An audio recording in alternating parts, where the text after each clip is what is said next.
Let's remember the Mongolian steppes, the blue king with the golden one. Announcement of how many Mongol troops in the top tones of the guy defiant the tribes. We will cast into the thunderstorm and flame, bringing death to Genghis Khan themselves. The sands of 40 deserts follow us with the blood of the slain. Chop chop young and old Mongolian autumn Pavel's sword over the universe, the great son of heaven.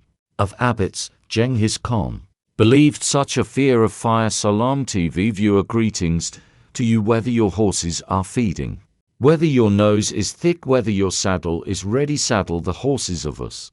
The great road awaits. We begin a long story about the great Genghis Khan, who born under the name Temujin and became the man of the millennium. Dear friends, the topic that we are starting today is so vast that if add up all the books that are written, and Genghis Khan will grow a book hill the size of Mont Blanc in Asia.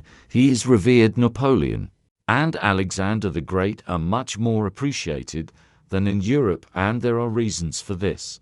And not just because the poor shepherd is something. Kang, who became a block around his neck, became the ruler of the semi-world illiterate. The nomad created the Mongolian script, and in the end saw.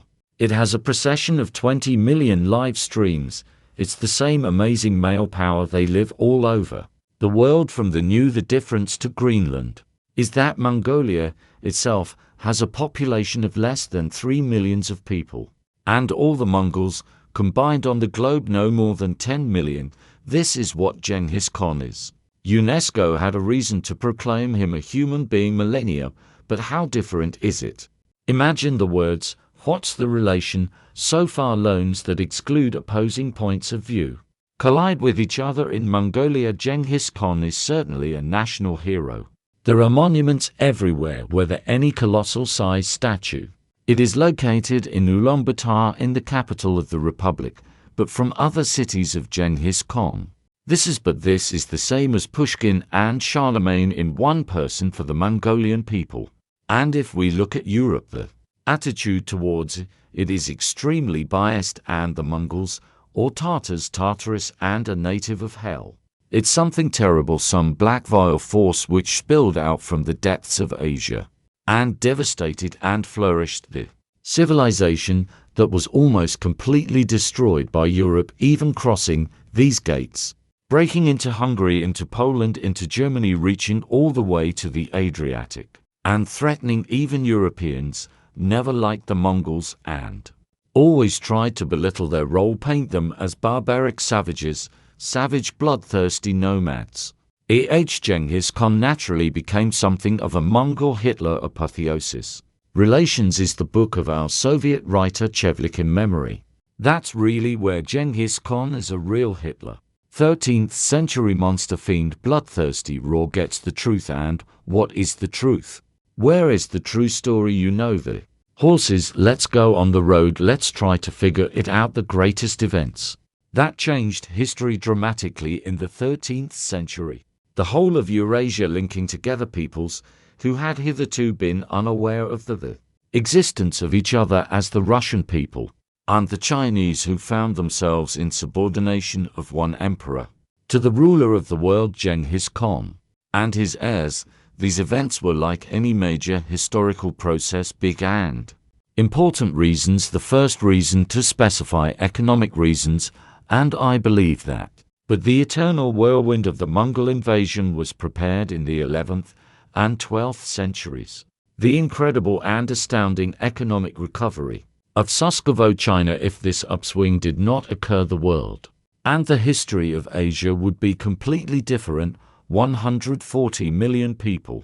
You think about this figure, 140 million subjects, black-headed industrious Chinese emperor in the 11th century. Sumi, the empire was such a colossal economic force. Well, I don't even know what it can be compared to, because there are more than one similar technology level.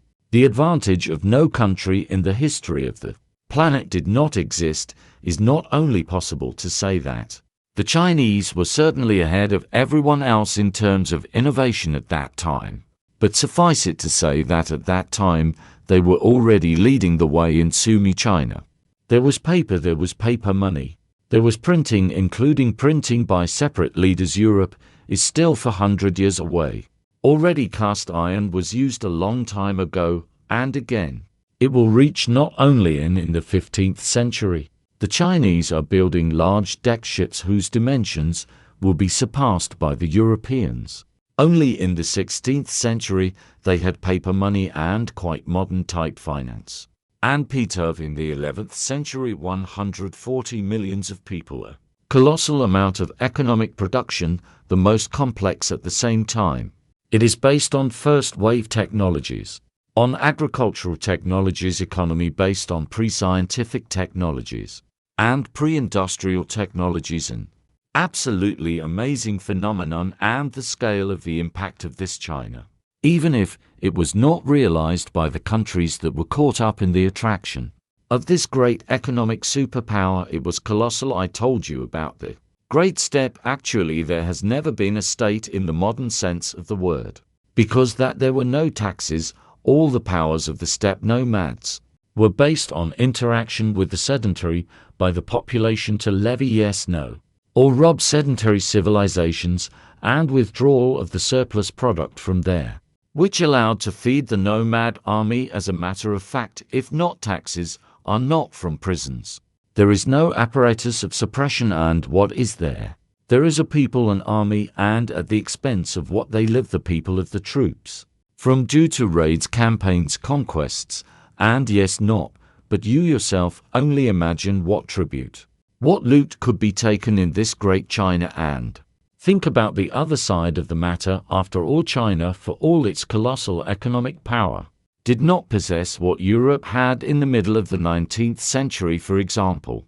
It did not have technological superiority in the stages of development of Europeans in 1850 using steel and guns.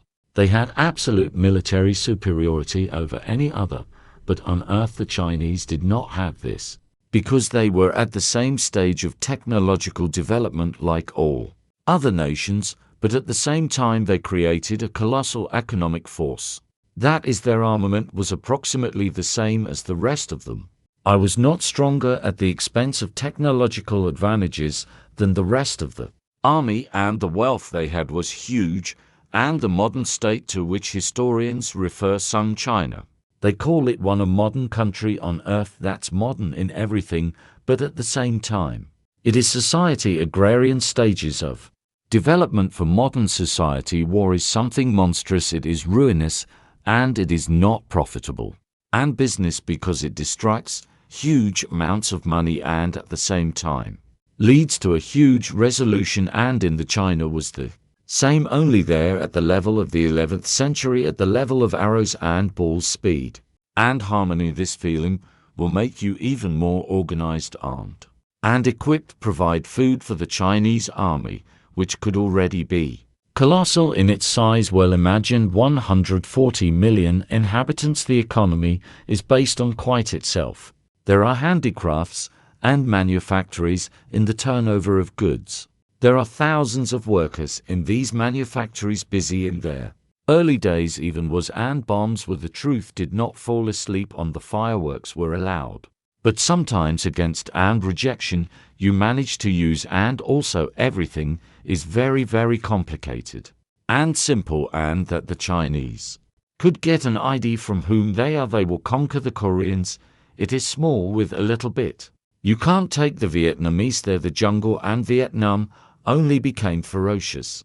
That the Chinese won't win, then not today. They could not possibly go to the steppe. And what have they forgotten? What is happening with the Chinese army in the steppes? The Chinese learned back in the Han Dynasty to supply their 100,000th families. There were colossal-sized troops in the wild steppe. It was impossible for them to be decisive and easy. The Mongol cavalry could easily encircle them, cut off their supply routes, and doom them to defeat.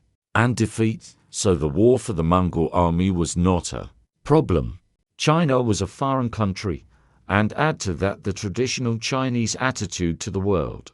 The military as second-class people. A good person will not go to the army. Well, this is so difficult in society arranged if you give the military a free hand. They will simply destroy it, so the military was, it has always been, subordinate to the civil authorities in China. So the Chinese during the Song dynasty were not only unable to capture the surrounding countries, but they themselves suffered huge defeats from them. The entire north of the country it was captured first by then Gudam and Khitanmai, then by the Chukchi.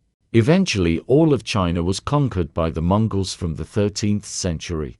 Now take all of this together and you get a country very, very rich and powerful, at the same time rather weak from a military point of view, but compared to its size rich and attractive from the point of view of robbery, and combine two of these things, you will get the ground to grow powerful in the barbarian steppe empires. The steppe people took funds from China necessary to create its own military power. As soon as China reached the level of colossal economic growth, superiority over the whole world, created in the steppe military power, who managed to conquer China is in a state of colossal military superiority over the rest of the world. To the rest of the world, here is the secret of the success of the Mongol conquests. And this one, the secret shows us that even if there was no Genghis Khan, even if other people were at the head of this amazing colossal movement of peoples, most likely the story went roughly even in the same direction. Maybe some parts of the software changed, maybe the characters would have changed, but there would still have been a great conquest from the east and campaigns far, far west to the last sea and destruction and everything else. That's the economic base for you. The fundamental basis for great events is the attraction of the huge Suskovo economy. China has launched processes all over the Eurasian continent with participants in which they might not even know where their legs grow from. For example, the participants of the Crusades at the end of the 11th and 12th centuries. It was hardly suspected that these campaigns themselves were by and large independent. The European backwater on the pressure that started somewhere far unimaginable, far to China. They went to plunder the Middle East, Muslim East. They were going to the promised land that flows with milk and honey. But Middle Eastern civilizations flourish only when the transit caravan flourishes. Trade between India and China on the one hand and the West on the other is just 11. In the 12th century, the Muslim conquest of India takes place, which opens up this country to Islamic traders in Europe to a greater extent than before and far to the east. An economic colossus is being created in the face of Sersky China. Well, there is simply due to the volume of the economy, which had the most powerful impact on near and far neighbors. But simply because the size of trade that was China needs Sersky, it was for other ethnic groups who still forgot everything in the past. The early Middle Ages, well, just fantastic. When Genghis Khan, the beginning of the 13th Vika, will send a caravan of 500 camels. That's one caravan, and of course it will be very large, great. But it won't be impossible to do it. It will just be a very large caravan against the background of the already huge trade that has taken place both by land and by sea between China and West. That's why the very presence of Suskovo, 140 Chinese, 140 million strong, first modern sides in the Middle Ages, at 11 for the rest of the far from modern world, but located on the other side of the world at the same stage of technological development. It was a very, very large scale, and this momentum, if you look at it globally, of course, it worked. Economic unification of a kind of continent, yes, as we are now saying. What is the common market in Europe? The common market there in North America. This is the world market. The global market is the basis for globalists of integration processes, and at all times it has been the same.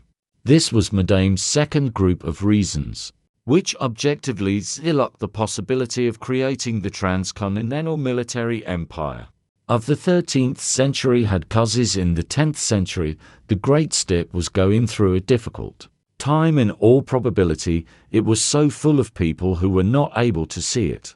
It is uncomfortable that the steppe people were running away to all the outskirts, trying to find salvation from the Pechenegs, were making their way to the Dnieper and Danube along the borders of the range that was coming after.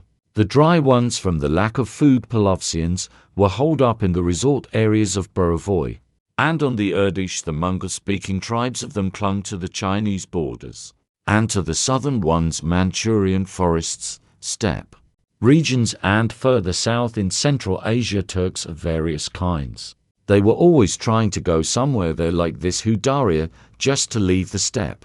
To sow a beetle ancestor of the Seljuk Turks in the year 955, I ran to Transoxiana, that is between the rivers of the Siadaria and the Amudaria, in a civilized settled land, and there he was. It is saved by its offspring. It is not found anywhere else.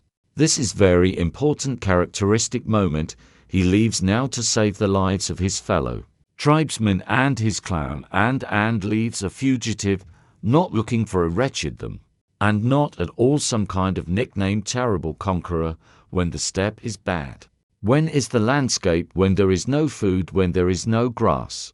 And lean Scot nomads is also a low-power lean force, and they act at best as vassals and mercenaries, not at all as vassals and mercenaries. Conqueror in the morning on the Hungarians they generally leave from the steppes on the Danube, were by and large a Hungarian people who lived in the Khazar period time in Livodia in Li after all.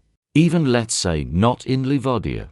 Leave at this palace Crimea in Swans, and the steppe is such a country between the Dnieper and the Don. It split into two parts. One, some of them escape to the Ural Mountains, where they are created in Great Hungary and escape there. The other part runs away to the Carpathian Mountains. Beyond the Carpathian Mountains to the Danube plain is formed the Kingdom of Hungary. Is then a step further east. In the same process China is falling apart, but the nomads don't take advantage of it because they don't exist. The same thing is happening as in the 3rd century, when the three kingdoms took place in China, and there were no nomads on the historical stage at all. And only after 100 years, in the 4th century, they appear and take over northern China. It's the same here in the 10th century, until once we've disintegrated, the Tank Empire fell apart. As nomads squabbled among themselves, they do not show themselves, and how they appear on the historical map is only worth it in the 11th century, when China is already again united under the rule of the Sung dynasty, and then only enters the scene of a new one, nomadic power, and that in the 10th, and in the 10th nothing in the 10th is not yet the same. That there are no nomads left at the borders of China. The Yagars are also defeated by the Kyrgyz. They run south into the Tarim River basin, and here in what is now known as Jungaria Kashgar, back then the remnants of the Yu and mountain tribes, and who were nomads, become settled residents of oases and merchants. And what is on it today are unloading people, very numerous today. It is not nomadic people, are commercial agricultural people, vegetable growers, merchants, and so on. This with the people became a period of depopulated steppes. When they abandoned their stick they ran away. Well, all right, Kyrgyz and Kyrgyz, that having taken the so good points from the Uighur capital, so good Kyrgyz did not stay in these cities. The steppes of Kabul's Ogan was located in the territory near Karakoram of the later Mongol era. Know these here the beautiful Mongolian steppes of the north in the 13th century. In the 10th century were abandoned by the Kyrgyz, who went back on the Yenisei. Show me at least one nomad who voluntarily leaves the island. The lands taken by his sword were never like this in the world.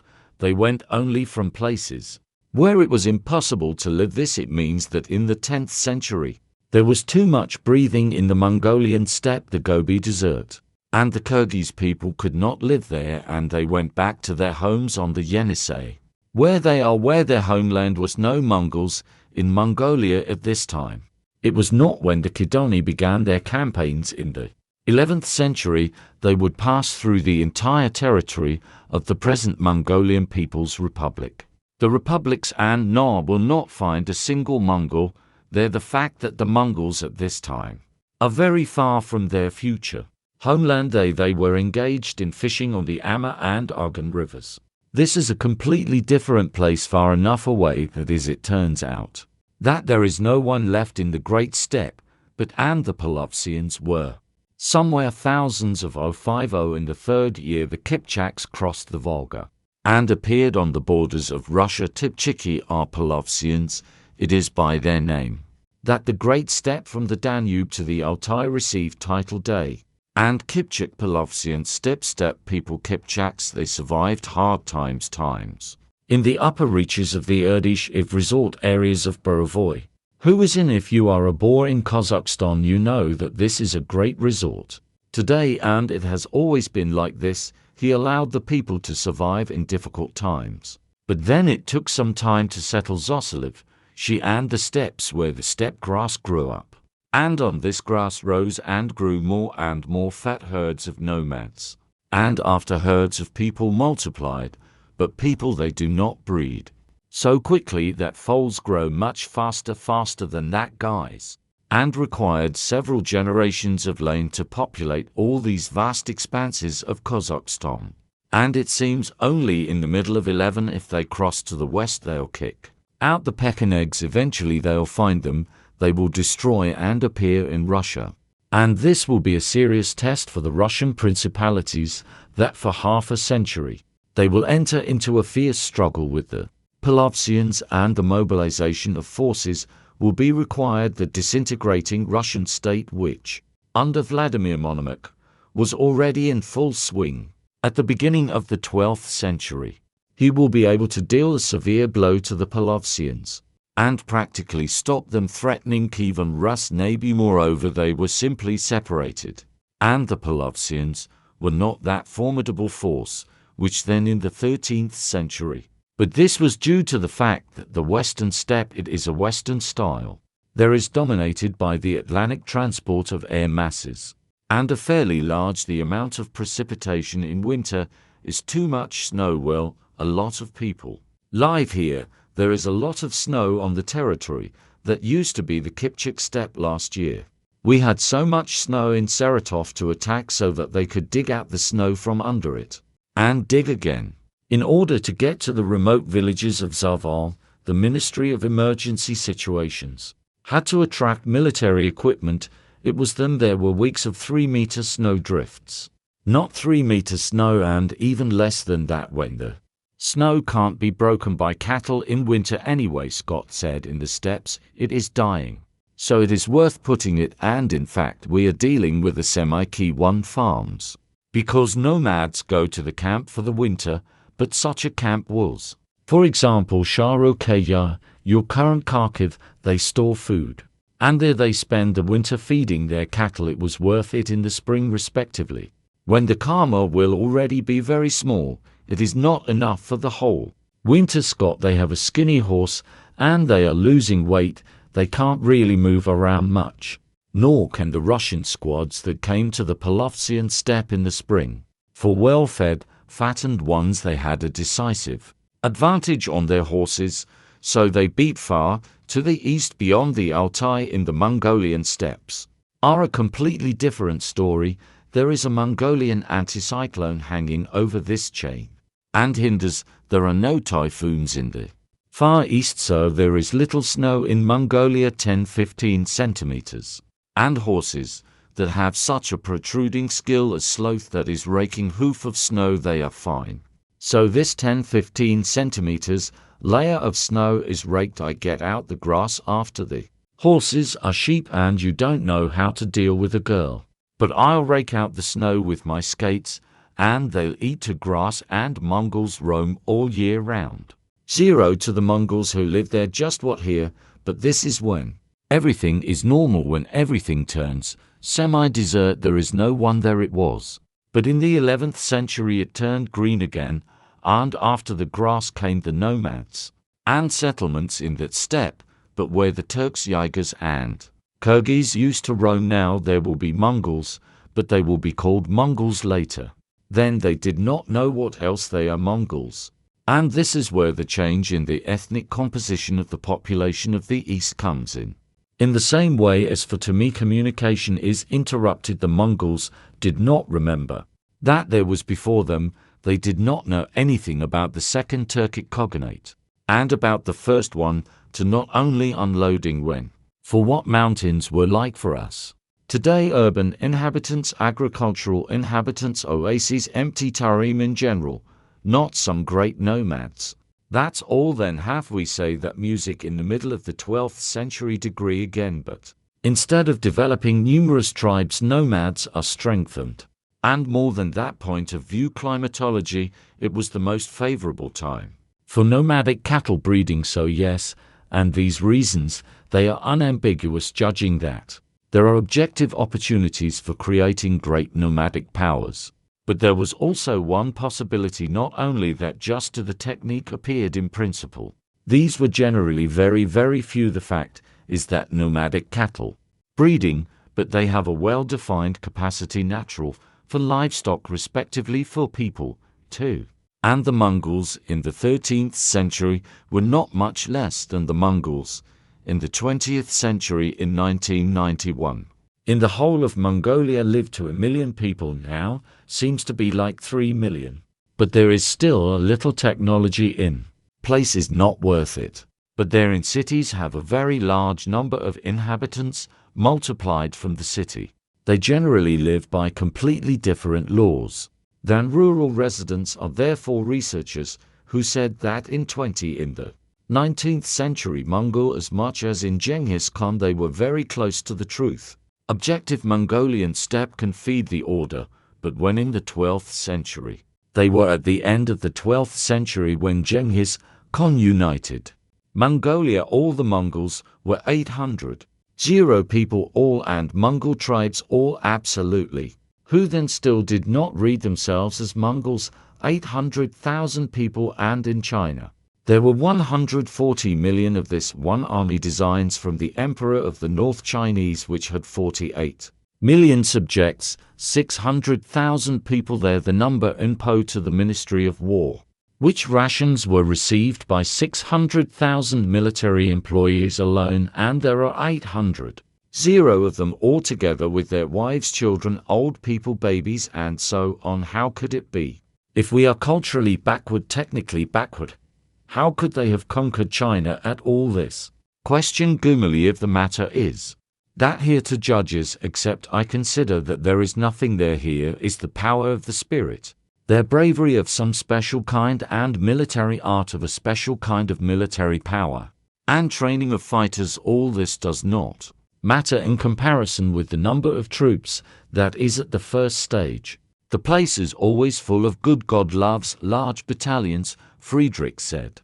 But if there is a comparable size of the army, someone already of course comes into play, and arc commanders, training troops, bravery, personal and collective bravery, all that stuff, no questions asked. But if you have 95,000 soldiers, like Genghis Khan had in 1206, and against you is worth 48, a million strong empire with 600 warriors, and how do you defeat them? One, and in fact there is no such a large number of ducks, or there was no disparity of forces, and that's why the point is that the nomads, the Mongol nomads, that is, let's say so, among the nomads of the Mongolian steppe who were engaged in year-round nomadism, the people, the army to the shareholders, every man was a warrior.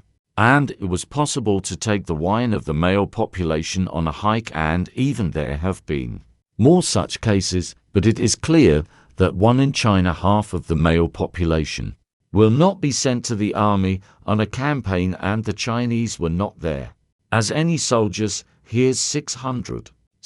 That's the whole Chinese army, place free with servants, with sutlers, out apartments by food masters, and other 600. Others who received rations in Po to the Ministry of War, and the real fighters among them were 25,000 people who were listed in the Imperial Guard. It was a plate-heavy armed cavalry, armed by, according to the Chinese order, for every such heavily armed horseman there were 67 a person, serving military personnel who as a rule do not live long enough. But we also know that 56% of the population of the three huge Zainsk mountains and the army of the north is Chinese. The Chinese were but the Chinese what days they're not horsemen. They don't know how some new people they are, and the warriors are so mediocre. So the Chinese were used as auxiliary workers, baggage servants, and as engineer troops to link cities. Here they were good at it. But this infantry was at best anyway, the infantry and in general, what are not combat units, so look.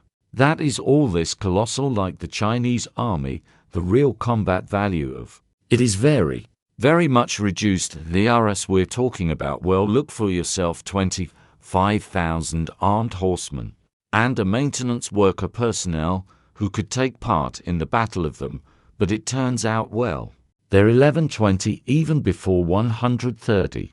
That's all. The rest it's not but you have 95,000 Mongols, each of whom is on the same side. And well, let them 150. Zero monkeys and other different. On the other hand, it is completely the same comparable numbers. And not 95,600 at all. You can already win here. This is also possible. All the advantages of the Mongol warrior, the Mongol archer, and the Mongol cavalry come into play, plus there will still be discipline with everything. There will be talents of a commander, there will be many more, there will be a factor. It turns out that the United Steppe force is quite complete. It could match the fighting qualities of the numerous Chinese hordes. And if we take into account that the northern Chinese regularly beat the southern Chinese, who were even more numerous, but at the same time they have a fighting ability, the value was even lower in the general sense of the Mongol victory over the Chinese. They cease to be a matter of wonder. They will cease to be a matter of organization and the art of war. And if the Mongols defeated China, then they had no power left in the world which they couldn't win. Because the Chinese already had artillery, they had pora, they had cast iron bombs, stuffed with nails with gunpowder, which exploding pierced the armor and broke the walls. Well, let their metal from stone thrower of any of the cannons fired the cannon. Don't want the sky new. Imagine the use of gunpowder cast iron pots was recorded in 1232 during the defense Kaifan in 1230, for in both cases fought with clay with the Chinese Subodai, the greatest Mongolian regimental commander, who will then fight in the West in Europe. What do you think? Freedom is for everything. I looked and some nonsense. I will not do this. Then do a brilliant commander. Of course, I used these things. And when did he will come to Russia? With some Chinese engineering equipment, I could take huge powerful Chinese fortresses with 6-meter high stone walls and the cities of millions of Janda. Beijing, the capital of Virginia, 100 days just burned there. There were 1 million inhabitants, so they were all killed. Their fat flowed humanly through the streets, cause so many had the bits of them you somehow spat from the fire. It's the same. What's against it? Russian cities. The biggest city is Kiev, 50,000 inhabitants, then you are 50. 0 against 1 million ordinary big Russian city. Vladimir Lenovo, there are 33 inhabitants, so the average town is thousands of people, 1,000, 2,000 maximum. All this is nonsense. And they were surrounded. Even the flanker, who has no towers, is not a tree of earth. Falsification to be for the Chinese siege equipment. And then this is not an obstacle at all. Yes, in Europe and the Mongols, it is tied up in the more powerful European stone fortresses. Besides, the Europeans already have, and that's when the trebuchet appeared. This thing is more powerful than Gotha's Faust, as I know well. Really, where was the most powerful stone thrower? And the Mongols will borrow you and bring you to China. It is with the help of these stone throwers that they will be thrown to storm Sonia fountains, and these two most powerful Chinese fortresses will be taken, which could not be taken by ordinary Chinese equipment. On the will be that is, but nevertheless in the field that is against Mongol troops. European knights, she's here again. The population is all decided, with millions of people living in France and France and this can be said to be an exemplary European feudal before the 13th century. There were only about 60,000 knights. The men who here were a knight. They never understandably dealt with not going together. Even the halves never got together in the same room was impossible, however, but the total number of heavily armed knights of in France, 20 million was 60,000 people, 48 million North China. 25,000 were in the women's guard, but still with some number was there heavily armed at the Khitan. Well, probably all in the Chinese Peel wives were not, that is, we see that it shows its own in France. It was more professional heavily armed soldiers than even in the North China, or interesting fact. But 60,000 maximum that can't be collected in one place on one side and on the other by the time they start Western campaigns. Of the Mongol army, the end of the reign of Genghis Khan, it was also taken into account. There was 129,000 people here. They will of course come to the west less, but nevertheless we see significant numerical and engineering superiority of the Mongols over any opponent in the west, so they won. They are because they had some super brave heroes there.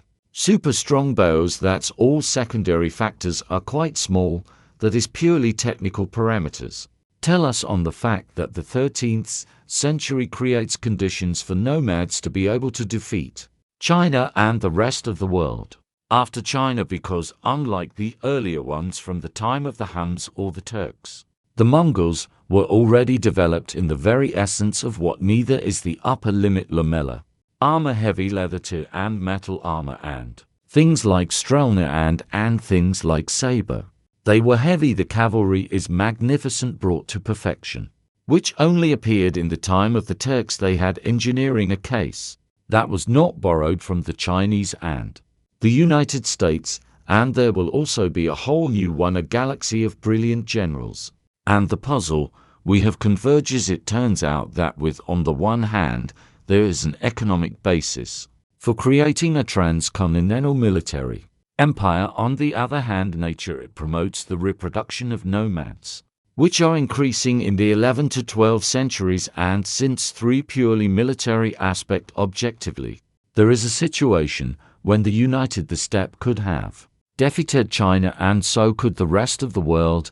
It was a small matter to have a person who could unite this team steppe. Such a man in 1162 will be born from Kilbogota and Mother Ailen. But that's another story, so don't miss it. Subscribe to channel and wait for the continuation of the story. We will go with you to the last seas to waves from the very source, from the ancestors of Genghis Khan, bringing our story to the very end. Barbecues lesson hour. Way to the last beautiful sea, Launa Luna.